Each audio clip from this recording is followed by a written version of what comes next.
capítulo 1, versículo 3, 5, versículo 4 também, para nos escolheu nele antes da fundação do mundo, para sermos santos e irrepreensíveis perante ele em amor.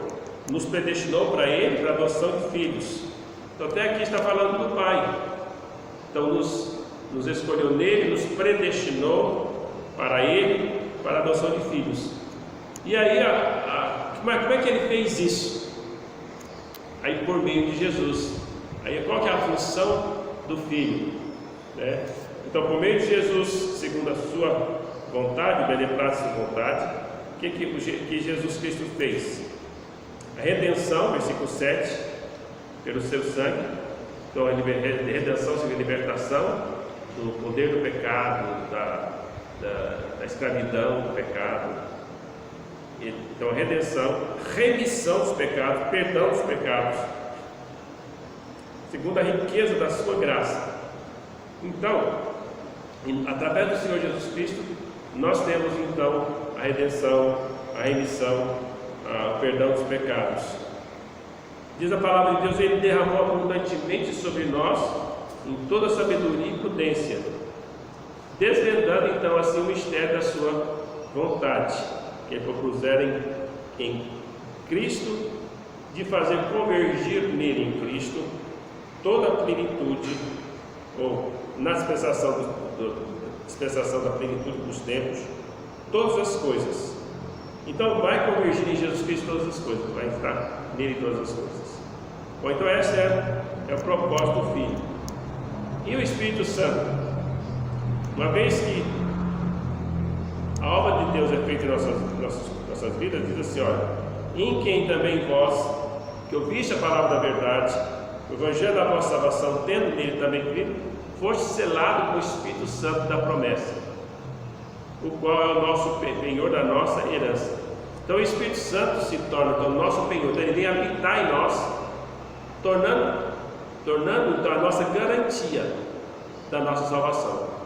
Então ele é a garantia de que Deus aceitou o pagamento feito por Jesus Cristo. Então essa é toda a bênção de Deus em relação ao que Deus fez. Então ele vai falar disso aqui até o versículo 14. Então no versículo 15, então ele começa a orar para os crentes. Então ele ora para eles, e o nosso versículo vai começar no versículo 19. Então versículo 15, ele fala assim: olha, depois que eu ouvi a fé de vocês, depois que eu ouvia toda a fé que vocês têm no Senhor, não cesse de fazer oração de vós por vós, fazer menção de vós nas minhas orações. Então ele fala assim: não cesse de dar graça por vós, fazer menção nas minhas orações. Aí ele começa a orar, a partir do versículo 17: para que o Deus de nosso Senhor Jesus Cristo, o Pai da glória, vos conceda espírito de sabedoria e revelação no pleno conhecimento dele. Então ele pede para nós espírito de sabedoria e de revelação no pleno conhecimento dele. Isso aqui é muito importante, meus irmãos, porque a partir do momento em que nós cremos no Senhor Jesus Cristo, eu preciso desse espírito de sabedoria sempre para mim andar sempre com discernimento espiritual, para que eu não viva aqui tendo um discernimento influenciado pela filosofia do mundo. Então no momento que eu sou influenciado pela filosofia do mundo, eu vou começar a agir na carne, agir de acordo com o mundo.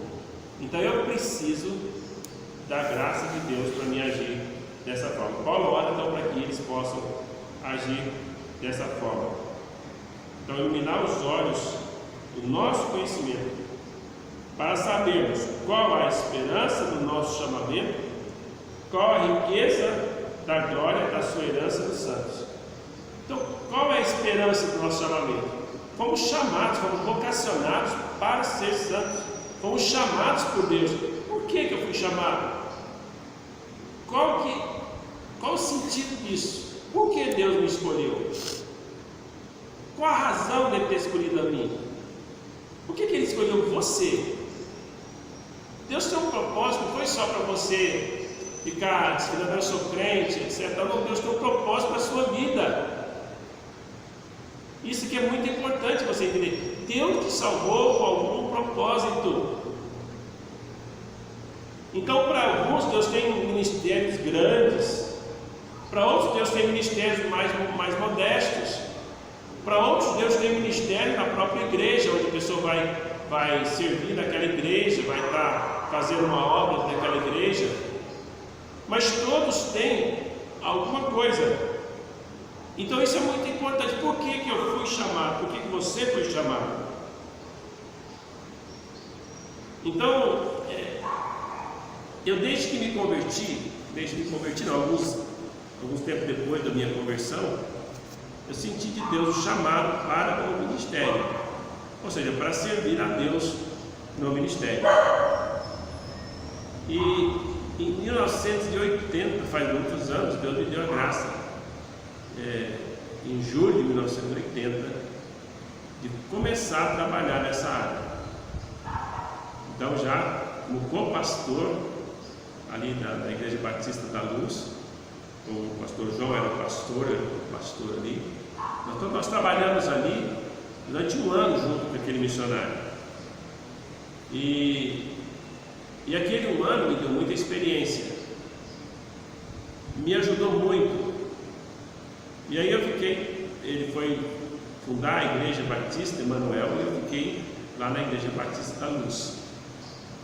Este foi o meu chamado, porque se eu não tivesse sido chamado, eu enfrentei muitos problemas ali na Igreja Batista da Luz, já enfrentei muitos problemas aqui nessa igreja, e se eu não tivesse sido chamado por Deus para o ministério, a gente já teria desistido do ministério há muitos anos, porque às vezes nós enfrentamos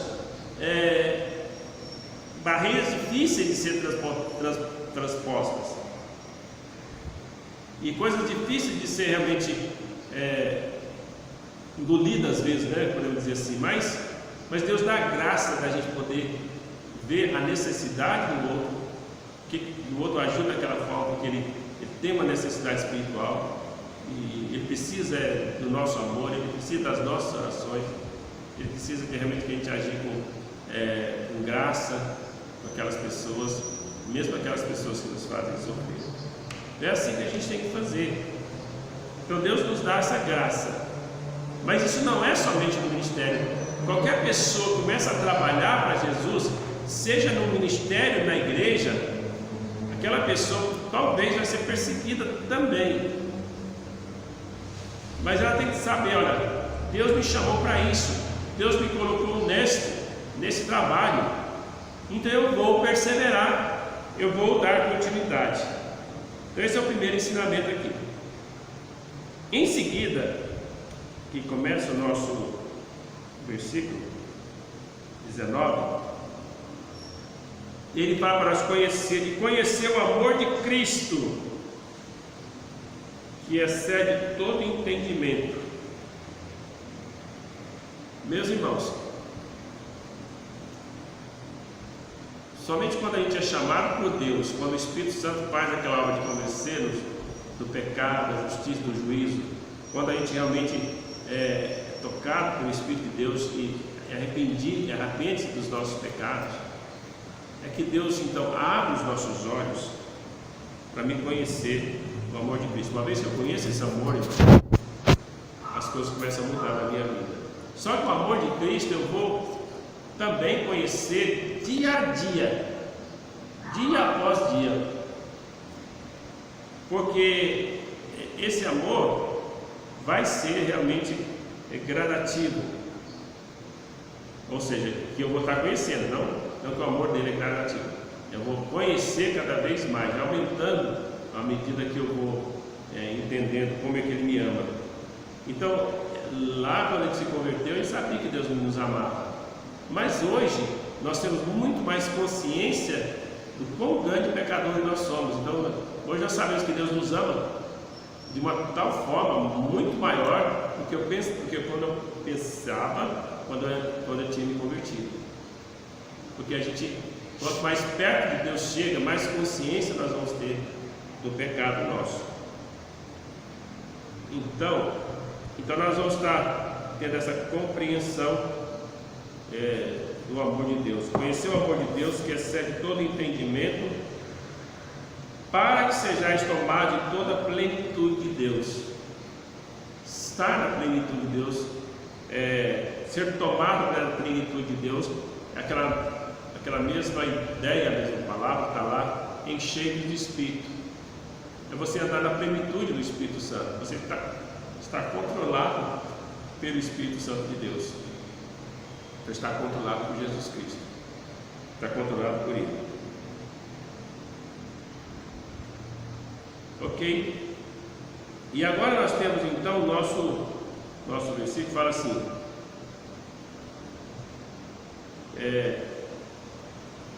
e compreender qual é a suprema grandeza do seu poder.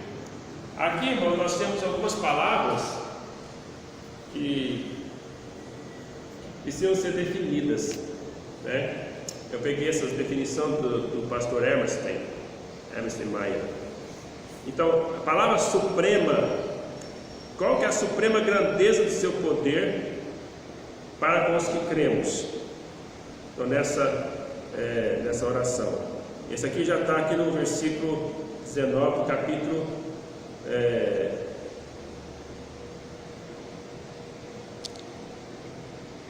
1:19. Vamos lá. Qual que é a suprema grandeza do seu poder? A palavra suprema, ela significa ir além. É interessante que a palavra grega, de onde originou a nossa palavra hipérbole. Já viu o que é uma hipérbole? Não é uma coisa que você usa para exagerar uma coisa, não é? Exatamente isso, é suprema.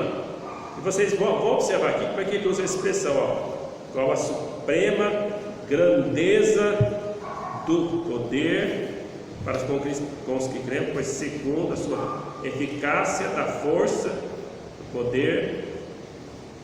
Então ele quer que a gente compreenda alguma coisa. Então ele deu ênfase com algumas palavras que significa a palavra grandeza, vai além, né? O que vai além da grandeza, né?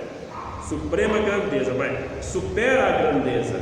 Então, se nós pensamos numa grandeza, então nós podemos dizer uma grandeza que seria física ou espiritual. A grandeza de Deus, ela excede todo o nosso entendimento.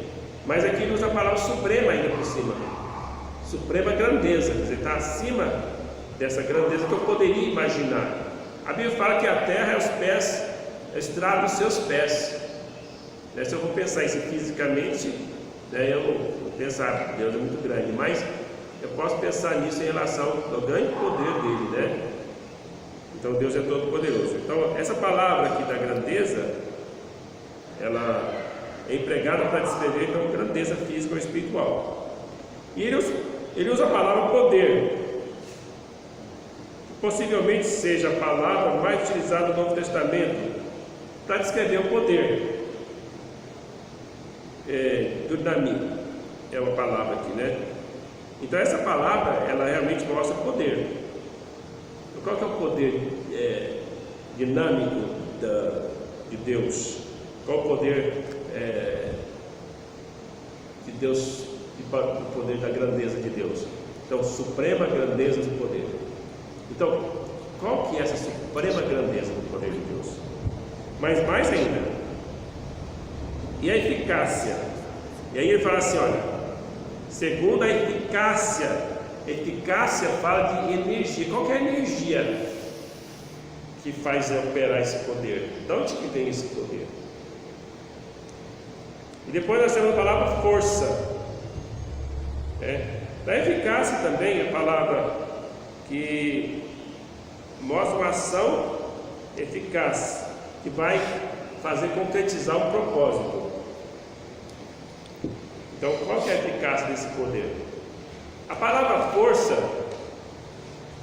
é um substantivo que também pode ser traduzido por valoração, poderosamente. Quer dizer, qual o poder dele? domínio, certo? Certo? Qual que é a império dele, a majestade dele, a grandeza dele? Então veja, e novamente ele repete a palavra poder. Só que aqui a palavra também é outra palavra, tá? Que é traduzida no Novo Testamento por força. Essa segunda palavra às vezes é traduzida por força. Aparece em outros lugares. Então veja, mas essas palavras aqui estão relacionadas à ressurreição. Então, qual que é então? Olha aqui, vamos ler aqui para os irmãos entenderem. E qual é a suprema grandeza do seu poder para conosco, para com os que cremos, segundo a eficácia da força do seu poder, o qual ele exerceu em Cristo, ressuscitando dentre os mortos. Então, o poder que Deus vai exercer em nós, que pode estar orando para que Deus nos dê esse poder para fazermos a obra, para vencermos o pecado, é o mesmo poder que Deus usou para ressuscitar o Senhor Jesus Cristo dentre os mortos. O poder que Deus usa para ressuscitar é um poder criador, porque Ele está criando vida. Alguém estava morto, aquela pessoa morreu, então Ele está criando vida. Ele não está tirando, a ressurreição não é que Ele tira do nada, não é aquela criação de onde Ele tira do nada, mas Ele está tirando da vida que já existia e ressuscita, porque nós vamos ter corpos glorificados, corpos semelhantes. O Senhor Jesus Cristo tinha um corpo semelhante ao que Ele tinha, mas glorificado, é um corpo imortal, e exatamente esse tipo de corpo que nós vamos ter também na ressurreição. Então, qual que é a suprema grandeza desse poder? Paulo está orando para que a gente possa entender, conhecer essa suprema grandeza desse poder para conosco. Qual que é a suprema grandeza desse poder? Então, quando nós entendemos que o poder de Deus que opera em nós é o poder que realmente nos dá a graça, eu sei que é o poder do Espírito Santo, que vai dar a vida, que vai fazer com que nós tenhamos a atitude de pessoas vivas espiritualmente. Porque o que Deus está interessado não é a mudança do nosso velho homem. Ele não está interessado que eu seja moralmente capaz, moralmente pessoa boa, honesta. No mundo nós temos pessoas moralmente honestas, moralmente justas. Nós temos pessoas que têm uma moralidade bacana. Pessoas que você pode dizer, esse é um homem valoroso, moralmente. Mas Deus está falando de um poder eficaz, de uma energia que vem de Deus, de uma operação divina em nós. Essa operação de Deus em nós vai fazer com que nós operamos na vida, que as nossas obras sejam realmente obras de pessoas que têm vida. Eu vou vencer determinados pecados que uma pessoa natural, mesmo aqueles moralmente que têm uma boa moral, são capazes de vencer. Eu vou vencer o orgulho, por exemplo. Eu vou vencer o egoísmo. Eu vou deixar de pensar só em mim. Eu vou deixar de querer defender o meu eu, defender o meu lado. Eu vou realmente começar a buscar Deus e a pensar na glória de Deus. Porque o poder que está operando em mim é o poder de Jesus. Qual que é a suprema grandeza desse poder? E eu vou estar compreendendo isso. Irmãos, o poder que Deus exerceu em Cristo, que o refez levantar dentre os mortos e o fez sentar à direita de Deus nos lugares celestiais. Veja, aquele que Satanás achou que tinha derrotado quando matou, ou quando matou por mãos dos iníquos. De repente, aquela aparente derrota tornou-se a sua vitória por causa da ressurreição. Então, a ressurreição de Cristo foi a maior de todas as vitórias de Deus. Então, esse poder que operou no Senhor Jesus Cristo para dar vida a Ele é o mesmo poder que operou em mim quando me converti para me dar vida. É o mesmo poder que opera no pecador quando você vai pregar o Evangelho para ele ter vida. E é nesse poder que eu tenho que ir para pregar, é nesse poder que eu tenho que confiar que Deus vai operar no pecador. É esse poder que eu tenho que estar orando para que Deus opere no pecador a quem estou querendo que se converta. E é nesse poder que eu tenho que ir ali. E Deus está falando aqui, o Paulo está orando para que nós possamos entender qual que é a suprema grandeza desse poder. Que Deus usou em Cristo. E olha, esse poder de Deus que Ele usou em Cristo, Ele não somente fez para ressuscitar o Senhor Jesus Cristo dentre os mortos, mas também para fazê-lo assentar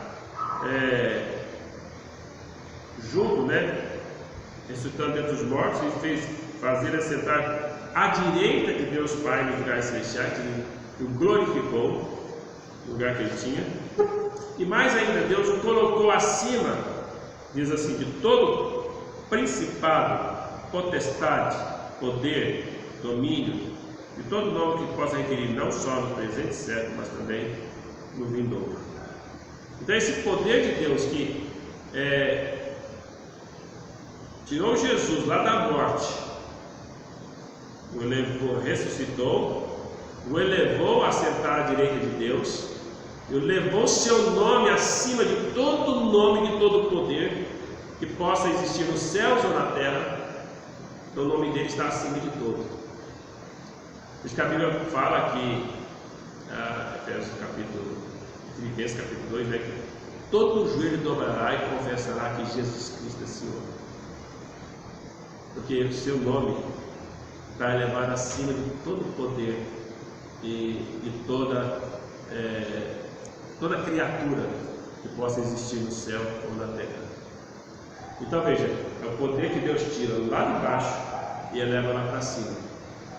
É isso que Deus vai fazer com você, se você creu no Senhor Jesus Cristo. Isso que Deus fez com você.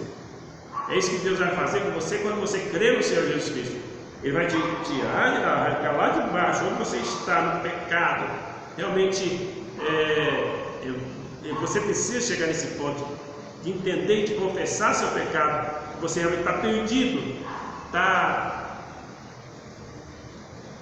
condenado ao inferno, que você é merecedor, mas você vai então ser chamado por Deus, confiar em Deus, e Deus então morreu por você, pagou o preço dos seus pecados, e que estava escrito desde a fundação do mundo, e que Deus usou desse poder para te dar vida espiritual, te livrando do poder, te livrando da condenação do pecado, te livrando do poder do pecado, de modo que o pecado não vai ter domínio sobre você, e um dia vai te livrar da presença do pecado, de modo que você vai estar livre do pecado para sempre.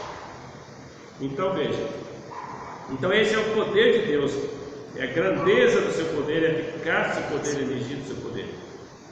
Então é esse poder que Deus usou para ressuscitar Jesus Cristo dos mortos. Em Colossenses 2,12 nós temos também algo semelhante, também é Cristo de Paulo, fala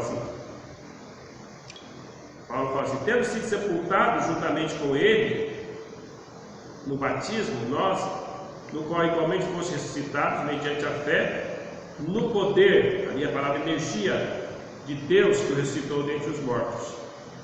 Então veja, na nossa salvação, o que acontece é que eu sou unido com Cristo, eu sou identificado com Cristo, eu estou junto com Cristo na sua morte.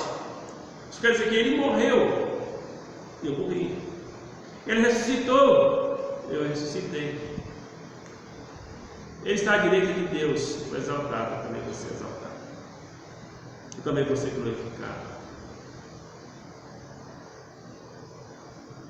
Mas veja que o poder aqui, a energia de Deus, ele compara também com o poder que ressuscitou Jesus dentre os mortos.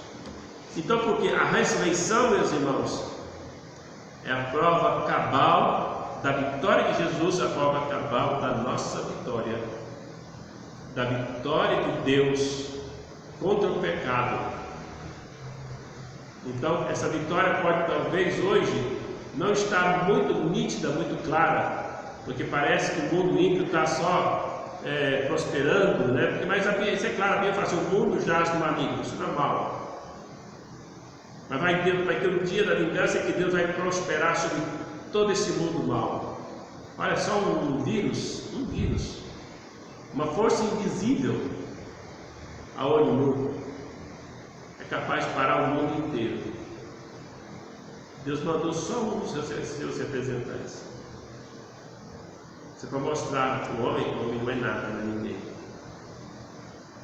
Vamos pensar nisso, irmãos.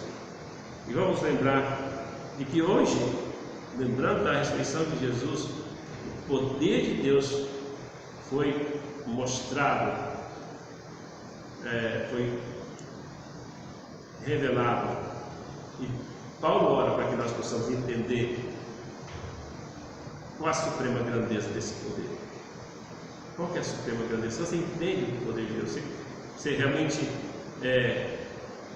precisa de compreender melhor cada vez mais. Paulo pediu para os Efésios. A igreja de Éfeso não era uma igreja ruim, mas ele pediu para que eles seus olhos fossem iluminados, para que eles pudessem compreender a suprema grandeza do poder de Deus em nós que cremos, segundo a eficácia da força e poder que ele exerceu em Cristo, ressuscitando dentre os mortos. Então, vamos pensar nisso, irmãos. Vamos estar lembrando do Senhor Jesus Cristo nessa Páscoa, nesse dia, como aquele que ressuscitou dentre os mortos. Deus abençoe, dê a todos um bom final de domingo. Vamos então orar, encerrar então a palavra de oração. Nosso Deus, nosso Pai, quero agradecer ao Senhor pela tua graça, pela tua misericórdia e pela tua bênção, Senhor. Te agradeço, Senhor, de novo. Em nome de Jesus. Amém. Amém.